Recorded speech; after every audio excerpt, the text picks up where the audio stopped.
Islamic terrorists in Sri Lanka murdered 290 Catholics on Easter Sunday, and around the world, churches have become the #1 target for attacks.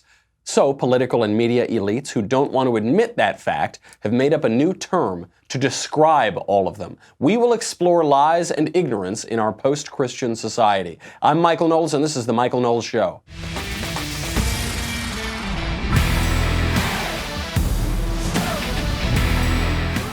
Hello there, fellow Easter worshipers and non-Easter worshipers, Passover worshipers, maybe some Ramadan worshipers out there. I want to have all of those worshipers in here to analyze the new way that left-wingers, media elites want to deny that Christians are being victimized around the world.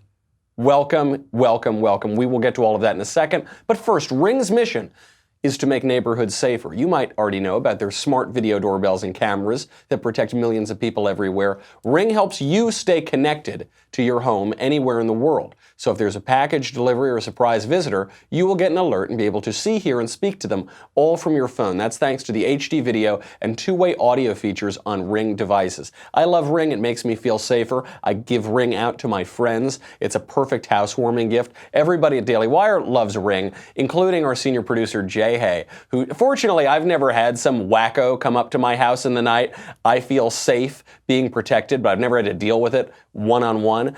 The other day, Jay Hay gets woken up at 3 in the morning because two wacko drug addicts ring his doorbell. He picks up from his bed on his phone because he's got Ring, and he talks to them. He says, "What do you want?" And they say, nothing. And then they scram. Why? They were trying to see if anybody was home. He was able to talk to them, scare them right away. That video is uploaded to the cloud. He could have been doing that from the office. He could have done it from a beach. It doesn't matter. With Ring, you are always on top of your home security. As a listener, we have a special offer on a Ring starter kit available right now with a video doorbell and motion-activated floodlight camera. The starter kit has everything you need to start building a ring of security around your home. Do it. You will feel safer. It is extraordinarily inexpensive for the value that you're getting. Go to ring.com/Knowles, Knowles. That is ring.com/Knowles, Knowles. Islamic terrorists murdered 290 people in Sri Lanka. This was mostly at a Catholic church, also at some hotels that were frequented by tourists who were in town for Easter. The group that we now think has committed this crime is the National Tamweeth Jama'ath. This is a radical Islamic group, and it's not really being reported very much by the mainstream media. They're saying, we don't know, we have to wait, we're not certain who this is. Now, finally, it does seem that it's this radical Imam that was behind this attack. It's this Islamic group that's behind it. And so now the media are pivoting. Daily Beast put out a headline. They said, quote, "Is Sri Lanka Easter massacre a bid to revive global holy war?" This is the response that the left so often gives to Islamic terrorist attacks. Barack Obama used to give this response. They'd say, listen, the most important thing we can do right now is not identify the fact that Islamic terrorists committed the attack. Why? Because that's just what the terrorists want. This is what they would always say. They'd say, listen, if Islamic terrorists commit a terror attack, the most important thing, don't associate the attack with Islam. They might want a global holy war. We can't allow them to get what they want with a global holy war. At a certain point, they're waging the war. This is the thing with war, is that your opponent has a say. You're not the only person who can say, well, I'm going to be at war or I'm not going to be at war. This is how the left tried to frame 9/11. They said, we launched a war into Afghanistan. We launched a war into Iraq. No, we didn't. Islamic terrorists waged a war on us when they knocked down our Twin Towers and when they hit the Pentagon. They declared the war. So you can have two options at that point. You can either put your head in the sand, surrender, pretend that nothing's happening, or you can fight. Those are your two options. But you don't get a say over whether or not you're in a war. When someone wages a war on you, you're in a war. And there is an explicitly holy aspect to this war.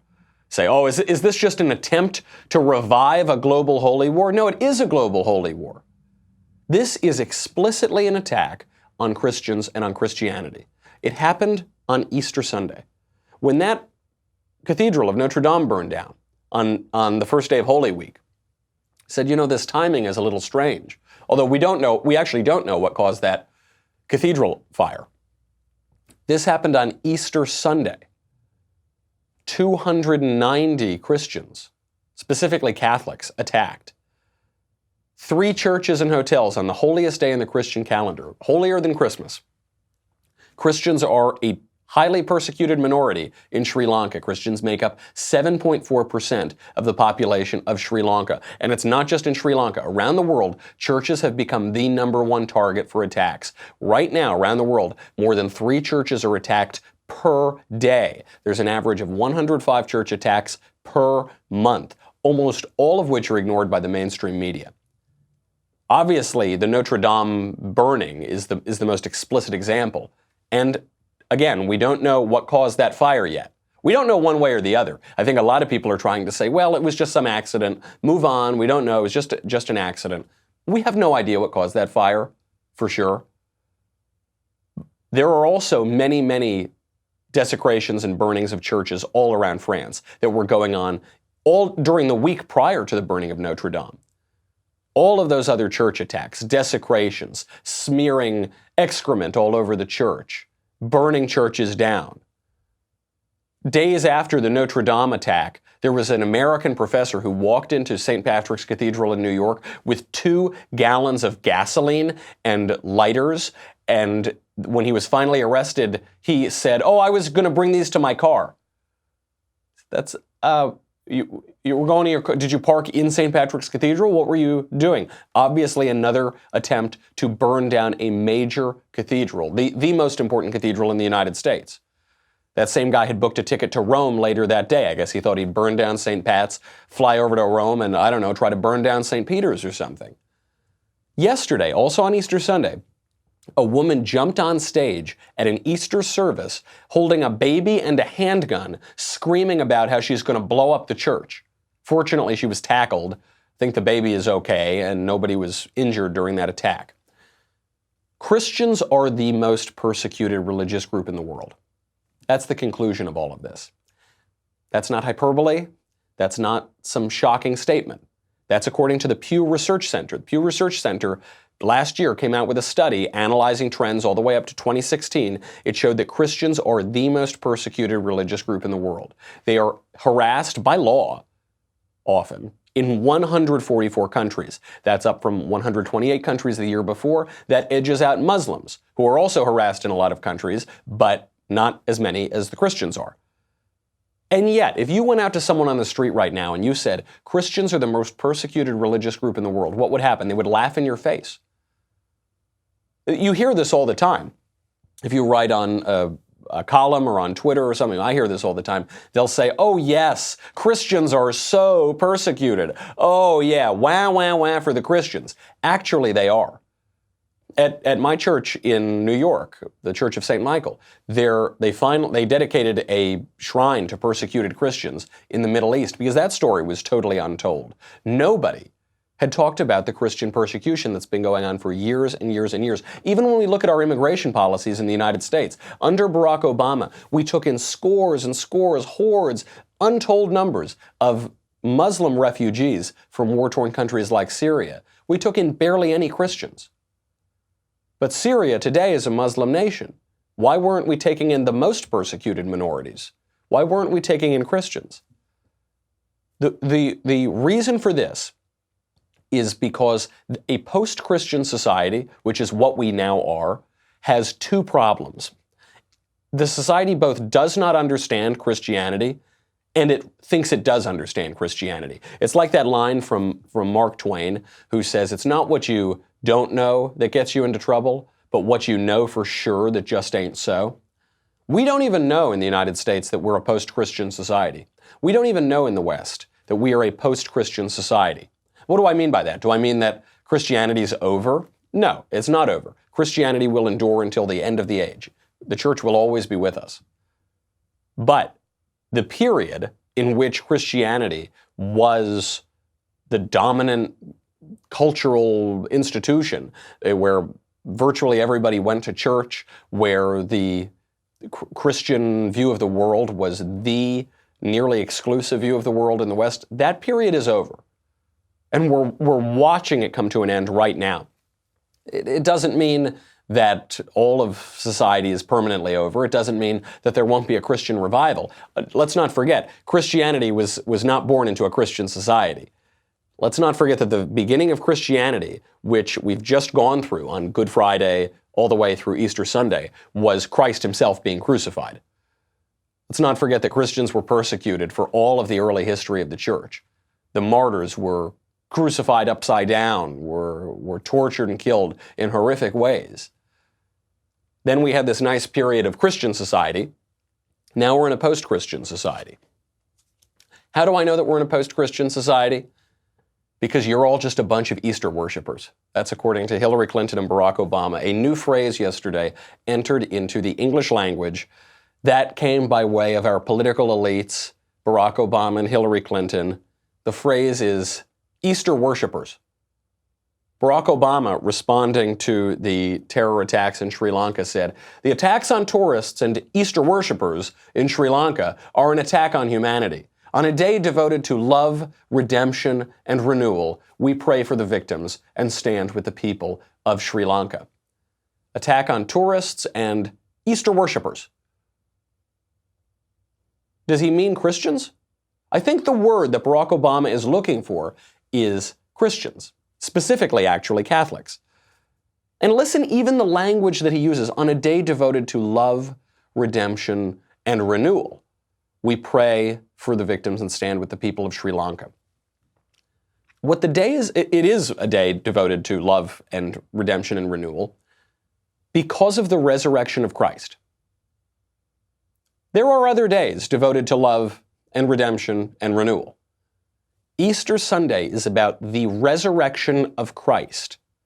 People would always say, actually, Chris Cuomo, the Fredo of the Cuomo family, was just going off on this because we've been pointing this out. A number of conservatives have pointed out how ridiculous the phrase Easter worshipers is, when Barack Obama should have used the phrase Christian.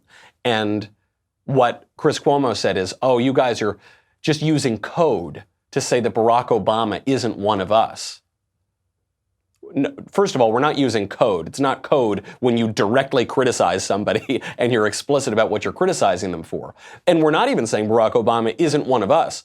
We're saying he's not even the guy that he's pretending that he is. Remember, Barack Obama ran, I would go to church all the time. He's a very professed patriot, professed Christian, all of this, all of these words.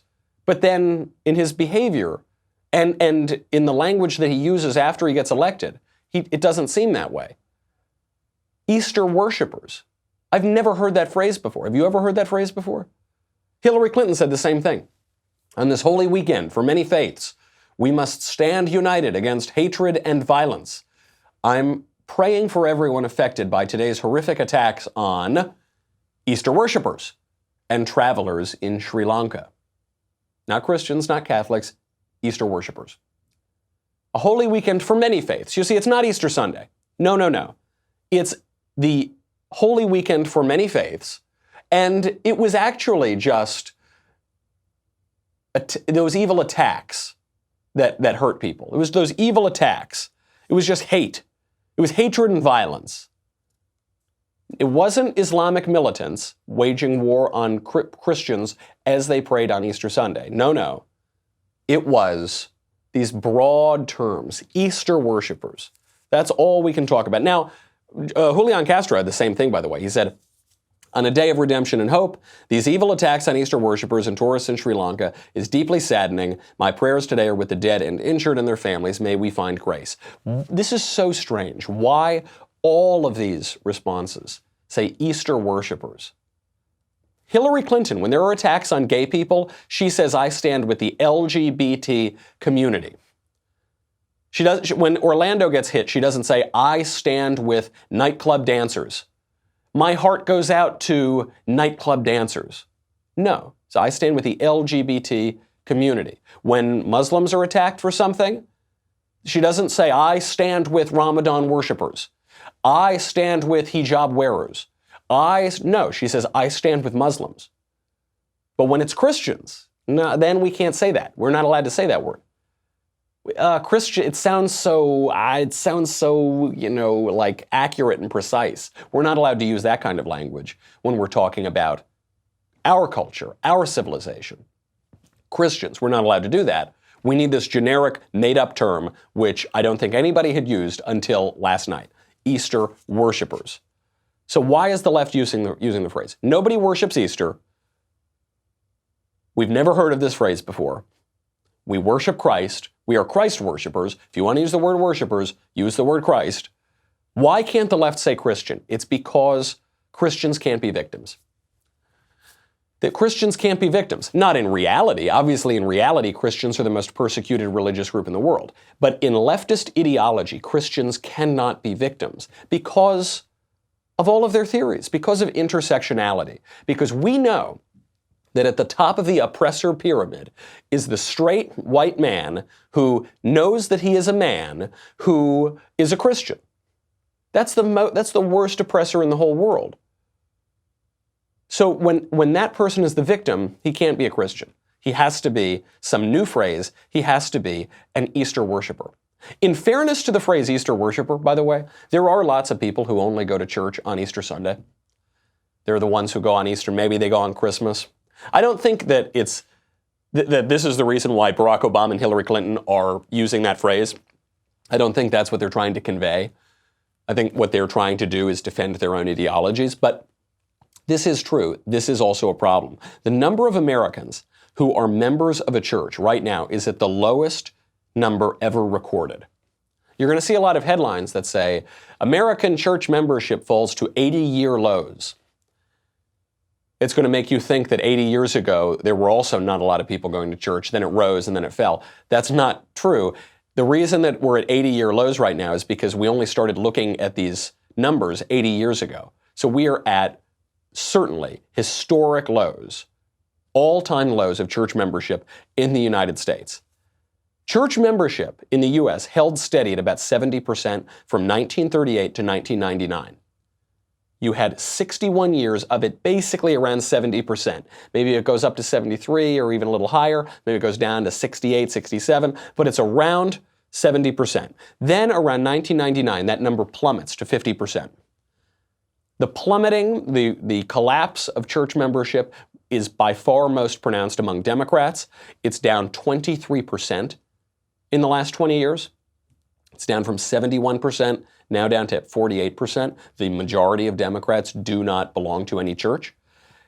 And it's much less pronounced among Republicans. It's down only 8%, single-digit drop from about 70% down from about 76%.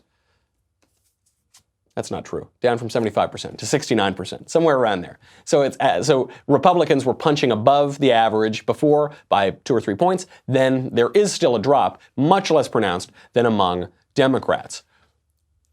Why has church membership plummeted? There are a few theories on this. The number one theory that's being pushed by people who don't want to take an explicitly cultural lens is that it's the internet.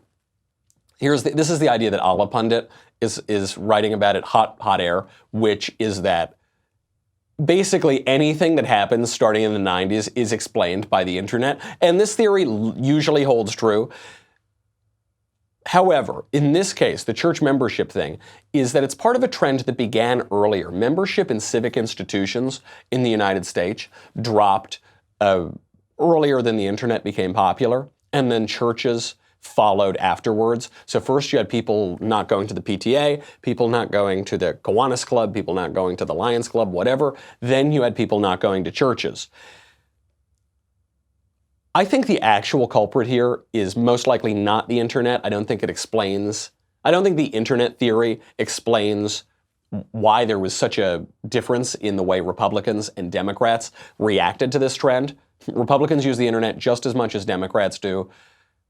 Doesn't explain why it follows earlier trends. I think the biggest issue here is religious ignorance. This is also known as millennial theory. The theory that as people are raised totally ignorant of religion, they're not brought up really as members of churches, they're not brought up with any real religious education, they're not brought up with much education at all, be that philosophical or literary or historical. As a result of that, religiosity plummets. You're not going to hear this from the atheist types on the internet. What you always hear from the mainstream media, the elites, is as education increases, atheism also increases. This isn't true. It's true in a very narrow way, because you can look at credentialism, you can look at people, oh, so-and-so has a degree from Harvard, and Harvard graduates are more likely to be atheists. Therefore, educated people are more likely to be atheists. The problem isn't too much education, it's too little. You've got this whole generation raised without religion, largely raised without religion. Now, you've got religiosity declining. If it's the millennial theory that's right, if it's my theory that's right, if it's just that these generations are being taught less and less about religion, it would explain why it's most pronounced among Democrats, because millennials are overwhelmingly Democrats. They're almost 2-to-1 Democrats to Republicans.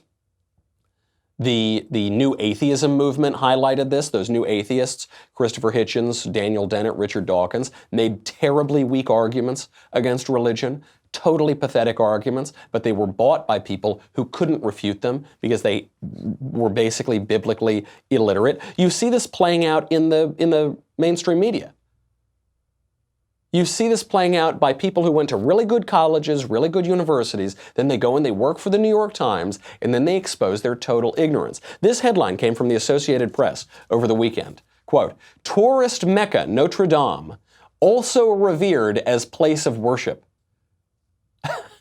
Breaking news! Breaking news! Notre Dame is a cathedral. Some editor at the Associated Press thought that it was newsworthy that Notre Dame Cathedral is a place of worship. And even look at the language. Tourist Mecca, Notre Dame, also revered as a place of worship. Wait until they find out that tourist Mecca is also revered as a place of worship. Wait until they find out what the word Mecca means, which refers to a holy city in the Islamic religion.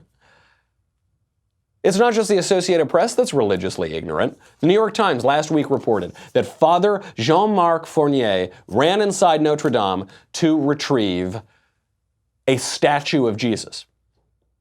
Now, the problem is there's no statue of Jesus in Notre Dame, and Father Jean-Marc Fournier didn't run out carrying some giant statue of Jesus on his back. It's because the writer at the New York Times didn't know that the body of Christ that Father Fournier was referring to means the Blessed Sacrament, means the Eucharist, means the communion, the host. He said, I went in and I got the body of Christ. And they thought, body of Christ? I guess that, I don't know, like a big statue or something? The body of Christ is about as elemental to the Christian faith as things get, totally ignorant. In 2013, the New York Times reported that Easter commemorates the resurrection of Jesus into heaven. Think about that for a second. Let that one settle in. If Jesus is resurrected into heaven, then he's not really resurrected, is he? The resurrection means he comes back to life in his body. He walks around in a body on earth. Then he ascends into heaven.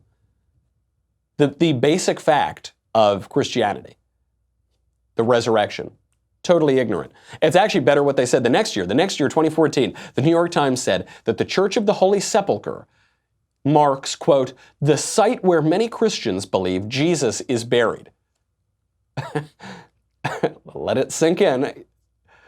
If you believe that Jesus is buried somewhere, chances are you are not a Christian. This reporter who wrote that has a master's degree from Cambridge University, one of the most ancient and elite universities in the world, and he's apparently never read the New Testament. Or if he has read the New Testament, he apparently missed the point. He missed the ending where Jesus stops being buried and is resurrected. He could have talked to the reporter who reported the previous year. In 2005, the New York Times was talking about Pope John Paul II's funeral.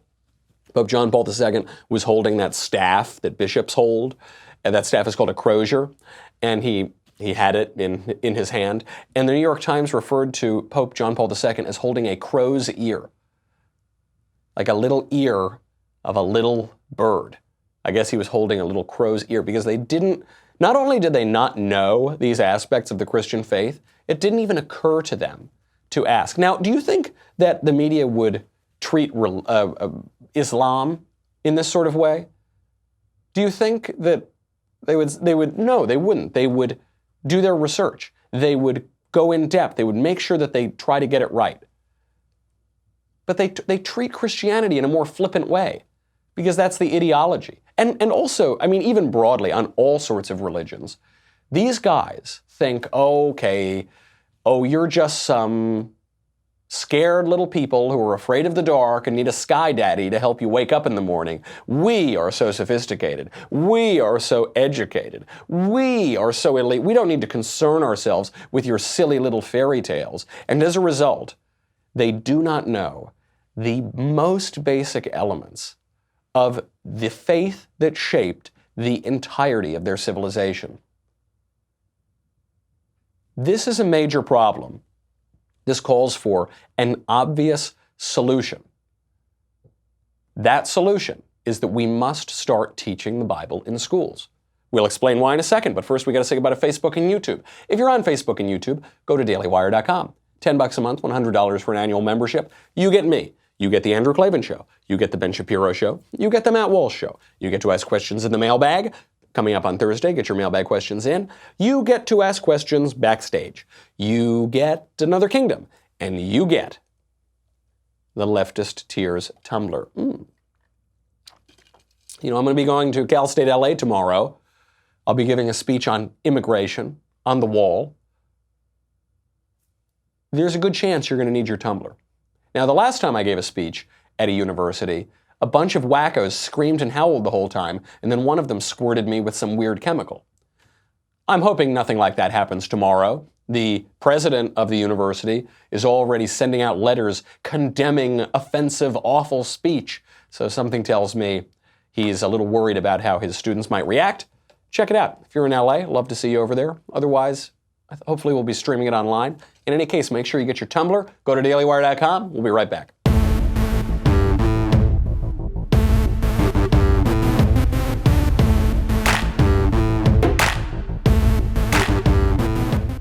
So if you write for the New York Times, you are allegedly highly educated, right? You almost certainly went to Harvard or some good university.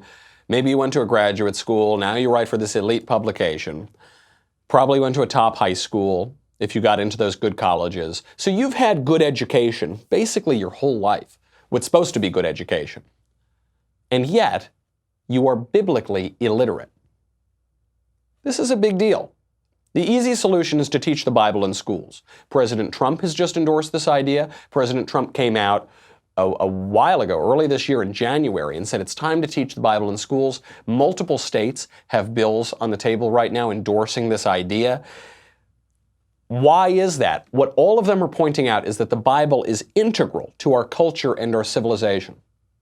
Now, do I want the Bible to be taught in schools as though it's from one particular perspective, and this is the only way that this can be interpreted, and this is the only way that you can read it? Absolutely not. Why? Because I'm a Catholic. I'm a Catholic in a country which has more Protestants than Catholics. So I probably disagree. Now, the difference here, of course, is that there are lots of different Protestant denominations, all of which disagree with one another about Bible exegesis, but that actually underscores my point. All of these Christians in America maybe have a different take on the Bible. So I'm not saying that everyone needs to have this only one approach. By the way, in public schools, no other books are taught with only one approach either. I think the boogeyman argument against teaching the Bible in schools is, well, then you're going to get one particular faith shoved down people's throats. I don't think that's true. When you read Hamlet in an English class, does the teacher say, this is the only way to interpret it, and every other way to interpret it is wrong, and if you don't interpret it this way, then you're going to burn in hell forever? No. I'm going to give you an F if you don't interpret it this way? Hopefully not. No. However, the Bible is the most important book ever written. The Bible is at the basis of all of our culture, all of our civilization. This year, no public school student will read the Bible in school. Today, all of those public school students will celebrate Earth Day. None of them will read the Bible, the most important book ever written, undergirds our entire civilization. All of them will celebrate some ridiculous made-up pagan nonsense that was invented by some weirdo who ended up murdering and composting his girlfriend. No one reads the Bible in school. Everybody celebrates Earth Day. He did end up murdering and composting his girlfriend. This guy, the guy who started Earth Day, Ira Einhorn, invented Earth Day in 1970. He then, 7 years later, murdered and composted his girlfriend. I'm not drawing a direct connection between the two. I'm pointing out that Earth Day is a very young, new, neo-pagan, weirdo holiday, and it is taught like a sacrament in public schools in this country. And the most important book ever written is banned from public schools. Why is it banned? The Bible has been banned from schools since 1963 because of a very stupid Supreme Court decision called Abington School District v. Schempp. This was part of the very activist leftist Warren Court, and in the ensuing decades since 1963, people have been getting dumber and dumber and dumber. I don't think this is a coincidence. Not only is the Bible the most important book ever written, the Bible is the 73 most important books ever written. All of them are more important than all the other books ever written. How could you possibly understand the other things you're supposed to learn in school without knowing the Bible? Speaking of Hamlet, how could you possibly understand Hamlet without understanding the story of Cain and Abel? Or without understanding Purgatory? Hamlet begins, spoiler alerts, if you haven't read Hamlet, got some spoilers coming. It begins because King Claudius murders his brother, who's Hamlet's father. He murders his brother, and he specifically invokes the story of Cain and Abel. How can you really appreciate that without knowing first the story of Cain and Abel from the book of Genesis? How does Hamlet find out about this something rotten in the state of Denmark? How does he find out about this nefarious act? Because the ghost of his father comes to him. But you cannot appreciate that scene of Hamlet talking to the ghost of his father without understanding Purgatory, without understanding this middle ground between hell and heaven, this area where you get in, you have hope, you are going to go to heaven, but you are being punished and cleansed until you get to heaven. The reason you can't understand it until that point is because at the time that Hamlet was written, the conception of purgatory and purgatorial souls is that the souls could come down to earth. You could maybe see a vision of this spirit, and they would ask you to pray for them. And what's interesting about Hamlet is that the spirit comes back to earth and tells Hamlet to get revenge for him. So then Hamlet has in his mind this question: is this the true soul of my father in purgatory waiting to go up to heaven? Or is this a demon, an apparition, some manifestation of madness in my own mind? All of that you would miss if you don't understand purgatory. How about the Protestant Revolution? Hamlet is a play about the Protestant Revolution. It is explicitly about Martin Luther and Wittenberg and the Protestant Revolution. You would miss the essence of the play, what it says about truth, what it says about the church, if you don't understand that. All of that will be missing because you are not allowed to be taught the Bible in schools. You're not allowed to be taught those theological disputes at the heart of the Protestant Revolution, at the heart of Hamlet. How could you understand, forget Hamlet, we've been talking about Hamlet for too long. How would you, I guess you could talk about Hamlet really for days and days and days because it's so rich. The only way you can't talk about it is if you don't know the culture that undergirds it. How could you discuss the Gettysburg Address? Gettysburg Address a lot shorter than Hamlet, very short text. And yet it is not understandable without the King James Bible. Basically, all that Abraham Lincoln ever read was the King James Bible and Shakespeare. The language of the Gettysburg Address is the language of the King James Bible. That nation conceived in liberty, dedicated, devotion, the last full measure of devotion. All of this language is coming from the language of the King James Bible. John Adams, second president of the United States, says, "Our Constitution was built for a moral and religious people, and it is wholly unfit to the governance of any other people. How does that Constitution survive when church membership reaches all-time lows, when religiosity reaches all-time lows, and what ultimately the cause of all of that, when biblical literacy, when religious education hits all-time lows? If your religious education disappears, if your biblical literacy disappears, all of your other education is going to disappear in the West. It cannot remain because it's the basis of it. How on earth, you say, listen, you can keep your whole house. You can keep your entire beautiful house. We're just going to rip out the foundation. But keep living in your house. It'll be fine. What could go wrong? You say, well, I'm pretty sure I need my foundation if I'm going to live in my house. No, the Supreme Court, Earl Warren, said in 1963, you're not allowed to have a foundation to your house. But it should be fine. What would happen in the ensuing decades if you ripped out the foundation of your house? It would all come tumbling down.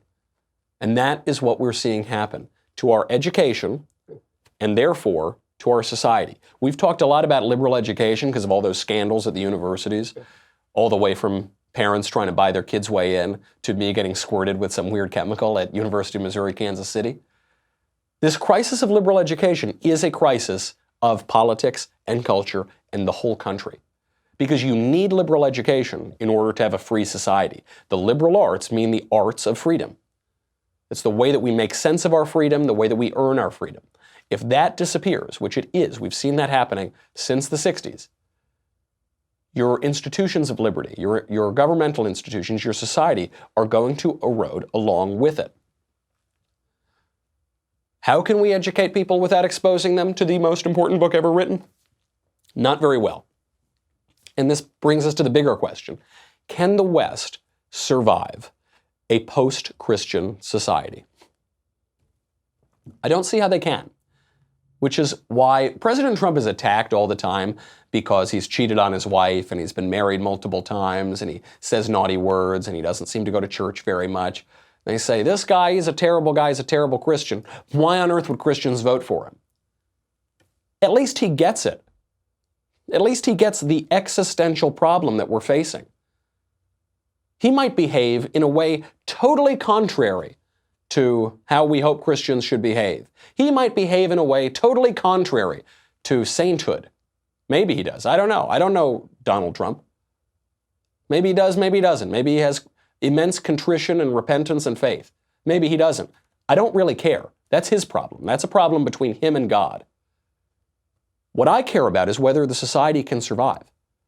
And when that guy, a thrice-married lapsed Presbyterian, is calling for Bible literacy in schools, I gotta support that. You should support that too. Atheists should support that too. The secular, the religious, or the spiritual but not religious, they should support that too. Imagine if someone came out and said, you can read every single book in school, but you can study everything in school, except you can't study arithmetic. No, you can do algebra and trigonometry and calculus, but you can't do arithmetic. So why not? Well, the Supreme Court said in 1963 you can't do arithmetic. Without arithmetic, you can't do any of the other math.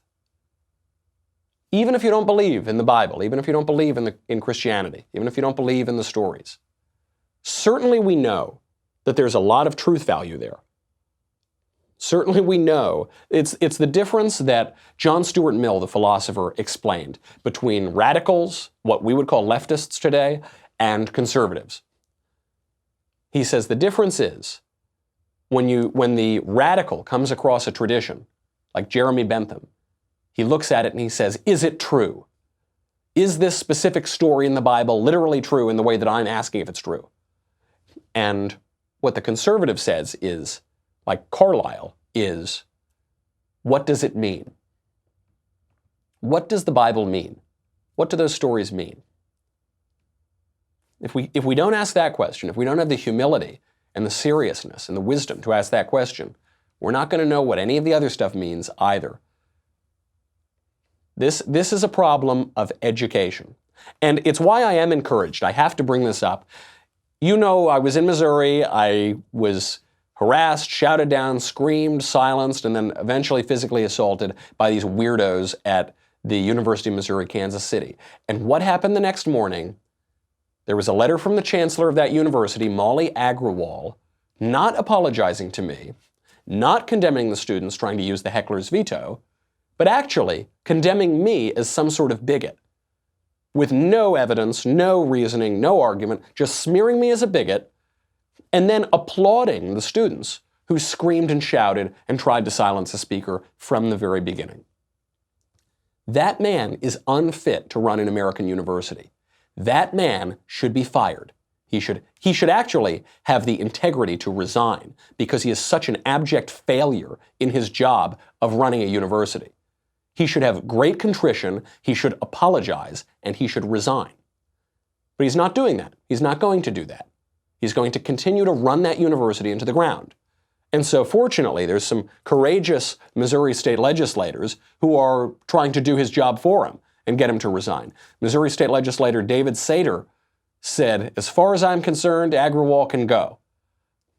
Missouri State Representative Robert Ross asked the president of the entire University of Missouri system, President Mun Choi, quote, at what point would a staff member not be worth that trade-off in a reduced amount to your budget? He's threatening to defund the system, cut the budget of the University of Missouri system if he doesn't fire this absolute disgrace to higher education, Molly Agrawal. That's good. That's showing some backbone. That's what Republicans have to do. We have to push back hard. We can't just work around the edges and try to get a few more conservative professors in there and try to maybe get a few more teachers and break the public teacher unions just a little bit. No, that's not going to work. You need to talk tough and you need to back up your talk with actions. You need all the way up to the President of the United States supporting legislation for Bible literacy in schools. For Bible literacy that has been totally destroyed because of some stupid, ridiculous Supreme Court decision. And we need our legislators all around the country, not just in Missouri, not just David Sater and Robert Ross. We need them to go in and say, listen, you hacks, you leftist thugs who are gutting out our universities, who are hollowing them out from within and destroying education in America, you've got to go. And if you don't go, we're going to defund you. And those kids can go to some other school. Plenty of schools in the country, plenty of colleges in the United States. Way too many colleges in the United States compared to the ones that are actually fulfilling their mission of educating students. So we'll defund you. We'll defund the whole damn school. It's not doing any good anyway. All it's doing is harm in its current form. So we'll defund you unless you back up the values of education. Those guys are doing great work. I hope that legislators around the country do this. I hope that I'm a little nervous for how Cal State is going to react to my speech tomorrow because the president of that university is already sending out advance letters talking about the awful costs of free speech. So I got to tell you, I don't have a whole lot of confidence that they're going to handle that well either. But bad educators, bad administrators have to go. We got to hold their feet to the fire. It seems like a minor issue because it affects 18 and 22 and 15-year-olds and all that. So we think, oh, we'll focus on bigger issues, tax cuts, reforming certain welfare programs. No, the big issue is the education. That's what could gut the whole society. So we'll see what happens tomorrow. In the meantime, I'll be subbing in for Ben on his radio show today. So if you want 2 more hours of just unbridled me, come on over there. In the meantime, I'll see you tomorrow, and maybe I'll see you at Cal State LA. I'm Michael Knowles. This is The Michael Knowles Show.